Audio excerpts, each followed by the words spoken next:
கழக பொதுச் செயலாளர் அண்ணன் துரைமுருகன் அவர்களே, கழக பொருளாளர் டி.ஆர். பாலு அவர்களே, கழகத்தினுடைய துணை பொதுச் செயலாளர்கள் பொன்முடி அவர்களே, ராசா அவர்களே, கனிமொழி அவர்களே, அந்தியூர் செல்வராஜ் அவர்களே, செய்தி தொடர்பு செயலர் திரு டி.கே. இளங்கோவன் அவர்களே, புதிதாக தேர்ந்தெடுக்கப்பட்டிருக்கக்கூடிய நாடாளுமன்ற உறுப்பினர்களே, மாநிலங்களவையினுடைய உறுப்பினர்களே, உங்கள் எல்லாருக்கும் என்னுடைய வணக்கத்தை முதல்ல நான் தெரிவிச்சுக்க விரும்புகிறேன். உங்களை எல்லாம் பார்க்கும்போது எனக்கு மிக மிக மகிழ்ச்சியாக இருக்குது. நான் ரொம்பவே மகிழ்ச்சியாக இருக்கேன். இன்னும் சொன்னால் திராவிட முன்னேற்ற கழகத்தினுடைய தலைவர் என்ற முறையில் இன்னும் எனக்கு பெருமையாக இருக்குது. 40க்கு 40ன்னு சொல்லி பரப்புற பயணத்தை தொடங்கினோம். 40க்கு 40ங்கிற வெற்றியை நம்ம அடைஞ்சிட்டோம். 40க்கு 40 என்பது இந்த வெற்றி சாதாரண வெற்றி இல்லை. 2004ஆம் ஆண்டு, அதாவது 20 ஆண்டுகளுக்கு முன்னால் தலைவர் கலைஞர் அவர்கள் நமக்கு பெற்று தந்த வெற்றி இது. அந்த வெற்றியை இப்போ நம்ம பெற்றிருக்கோம். இப்போ நம்ம அடைஞ்ச வெற்றிக்கு மிக முக்கியமான சிறப்பு ஒன்று இருக்கு. 2019 நாடாளுமன்ற தேர்தலில் புதுவை உள்ளிட்ட தமிழ்நாட்டோட 39 தொகுதிகள் தான் கைப்பற்ற முடிஞ்சிச்சு. ஒரே ஒரு தொகுதியில் வெற்றி வாய்ப்பு இழந்தோம். இந்த தேர்தலில் அந்த ஒன்றையும் சேர்த்து 40க்கு 40 வென்றிருக்கோம். 2வது தேர்தலில் முழுமையான வெற்றியை பெறுவது என்பது சாதாரணமானது இல்லை, சாதனை, மிகப்பெரிய சாதனை. இது வரலாற்று சிறப்புமிக்க சாதனையாக அமைந்திருக்கிறது. இந்த சாதனை வரலாற்றில் நீங்களும் இருக்கீங்க என்பதுதான் உங்களுக்கு இருக்கக்கூடிய பெருமை. நாடாளுமன்றத்தில் அதிக அனுபவம் கொண்ட டி.ஆர். பாலு முதல் முறை எம்பி ஆகிற பலரும் இருக்கீங்க.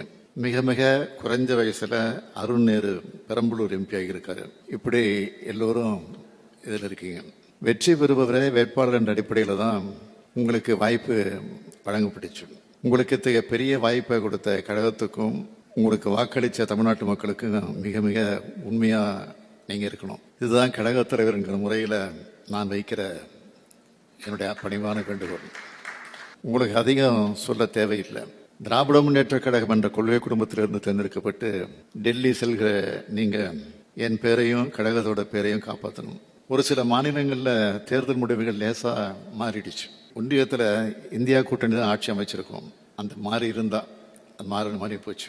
அதே நேரத்தில் மிகப்பெரிய பெரும்பான்மை மட்டுமல்ல, ஆட்சி அமைக்க தேவையான அளவுக்கு செல்வாக்கை கூட பாஜகவால் அடைய முடியல. 370 தொகுதியில் வெற்றி பெறுவோம், 400 தொகுதியில் வெற்றி பெறுவோம்னு சொல்லி கடைசியில் 240க்கு இறங்கிடுச்சு பாஜக. இந்த சூழலில் நாம் தமிழ்நாட்டுக்கான கோரிக்கைகளை நாடாளுமன்றத்தில் உறுதியை எடுத்து வச்சு வாதாடணும், போராடணும்.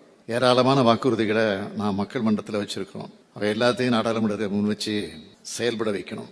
பலவீனமான பாஜக அரசை நம்மோட முழக்கங்கள் மூலமா செயல்பட வைக்க வேண்டிய கடமை உங்க எல்லோருக்கும் இருக்கு. நம்ம கழக தேர்தல் அறிக்கையை படியுங்க. கழகத்தின் கடந்த கால நிலைப்பாடுகளை உணர்ந்து தெரிந்து பார்லிமெண்ட்ல பேசுங்க. நாடாளுமன்ற விவாதங்கள் எடுத்து படிங்க. நாடாளுமன்றத்துக்கு தவறாம போகணும். முழுமையா இருந்து எல்லோருடைய பேச்சையும் கேட்கணும். கடந்த முறை எதிர்க்கட்சி வரிசையில கூட்டம் குறைவா இருந்துச்சு. ஆனா இந்த முறை 234 உறுப்பினர்கள் இருக்க போறீங்க. ஒரு விதத்துல பார்த்தா பாஜகவுக்கு சரிக்கு சமமா இந்தியா கூட்டணி எம்பிக்கள் இருக்க போறோம். இந்த வாய்ப்பை ஆக்கப்பூர்வமான விவாதங்களுக்கு பயன்படுத்திக்குங்க. சட்டமன்ற தேர்தலுக்கு இன்னும் 2 ஆண்டுகள் தான் இருக்கு. எனவே நாடாளுமன்ற உறுப்பினர் செயல்பாடுகள் மக்கள் உன்னிப்பாக கவனிப்பாங்க. அந்த எச்சரிக்கை உணர்வோடு செயல்படணும் என்று உங்க எல்லோரையும் கேட்டுக்கிறேன். உங்க டெல்லி பயணத்துக்கு ஏற்ப பொறுப்பு அமைச்சர்கள், மாவட்ட செயலாளர்கள், சட்டமன்ற உறுப்பினரோடு கலந்து பேசி நன்றி அறிவிப்புக்கான சுற்றுப்பயண திட்டத்தை விரைவில் தயார் பண்ணுங்க. எல்லா பகுதிகளுக்கு சென்று பொதுமக்களுக்கு நன்றி தெரிவிச்சாகணும். சுற்றுப்பயண விவரத்தை விரைவில் தலைமை கழகத்திற்கு நீங்க அனுப்பி வைக்கணும். அனைத்து நாடாளுமன்ற உறுப்பினர்களும் தங்களுக்கான அலுவலகத்தை தொடங்குவதற்கான நடவடிக்கைகளை விரைந்து மேற்கொள்ளுங்க. தொகுதி மக்கள் நாடாளுமன்ற உறுப்பினர்கள் தொடர்பு கொள்ளும் வகையில் தொலைபேசி எண், மின்னஞ்சல் ஆகிய விவரங்களை தொகுதி மக்கள் கிட்ட கொண்டு சேர்க்கிற பணிகளில் ஈடுபடுங்க. நீங்க தொகுதியில் இருக்கிற நாட்கள்ல உங்க அலுவலகங்களில் மக்களை சந்திக்கிற நேரம் எப்போன்னு எழுதியை ஒட்டி வைக்கணும். அந்த நேரத்தில் மக்கள் வந்தா உங்களை சந்திக்கிற நிலை இருக்கணும். உங்களுக்கு கிடைச்சிருக்கக்கூடிய வாய்ப்பு என்பது மிக மிக முக்கியமானது. பலத்த போட்டிகளுக்கு இடையே உங்களுக்கு தொகுதி ஒதுக்கப்பட்டது. லட்சக்கணக்கான மக்கள் உங்க மேலையும் என் மேலையும் இந்த கட்சியின் மேலையும் நம்பிக்கை வச்சு வாக்களிச்சிருக்கிறாங்க. இதோட மதிப்பு என்பது மதிப்பிடவே முடியாது. மதிப்பிட முடியாத பொறுப்பு உங்களுடைய கரங்களுக்கு வந்திருக்கு. இதை காப்பாற்றுற வகையில் மக்களை காக்கிற பணியை செஞ்சு கழகத்துக்கும் எனக்கும் தமிழ்நாட்டுக்கும் பெருமை சேர்க்கணும் என்று உங்கள் எல்லாரையும் கேட்டுக்கிறேன். தலைவர் கலைஞருடைய நூற்றாண்டின் முழுமையான வெற்றியை பெற்று அவருக்கு காணிக்கையாக்குவோம்னு சொன்னேன். அதை இன்றைக்கு நாம் செய்து காட்டியிருக்கிறோம்.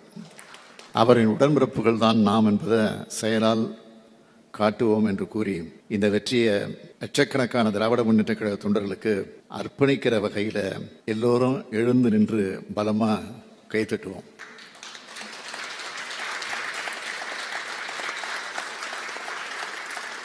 நன்றி, வணக்கம்.